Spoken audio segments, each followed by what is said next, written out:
Hey everybody, conviction I believe is very key to us as believers in Jesus Christ.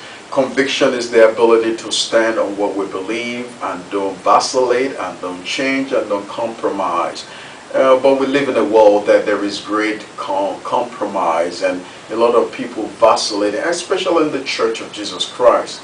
And there's some what I call culturally hard issues that we talk about these days. And we find a lot of Christians uncertain about it, begin to waver about, what is my position on this, what's my position on that. Regardless of what the Bible has said, we still find Christians wavering on those topics. But I believe it's important that as believers we must have what I call conviction. Now, when we go to the Bible, I like the story of Daniel. Daniel was brought from the land of Israel, the Jewish land, by Nebuchadnezzar the king, and part of the captivity of the southern kingdom, and it was brought to the place called Babylon.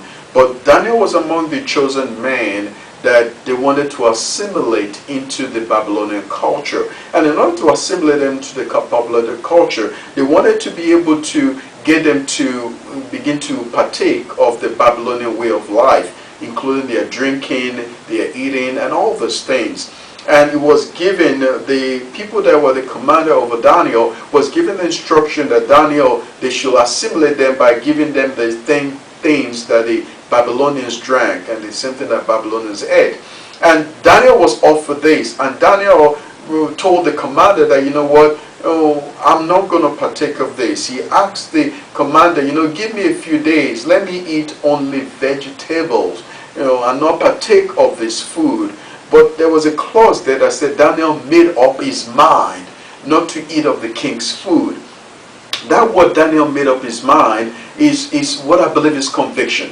Daniel understood where he came from. Daniel understood the dietary restrictions that he had as a Jew. And Daniel made up his mind that though he was in a different context, he is not going to defile his body, or he's not going to violate that dietary restriction that God has given him. And we're told that after a few days that Daniel has partaken of just eating pure vegetables, that it looked better, it looked shinier, it looked more brighter than the other people that partake of the king's food. But I think it's important to glean from Daniel's experience that, no matter what kind of culture we find ourselves, as Christians, we got to make up in our mind that we're going to subscribe to the Word of God. We're going to subscribe to what the Lord tells us to do, no matter the pressure that comes from every side, no matter how much people try to make us change. We must stand on the Word of God that we believe is the incorruptible, the inerrant, and the infallible Word of God.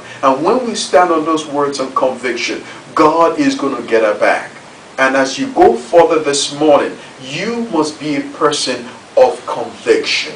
You must be a person that will refuse to compromise, but stand upon the biblical truth that you know, and I know, that is true and will never change. And when we do stand on those words, God will stand with us, and He'll give us the grace to be the persons that He's called us to be.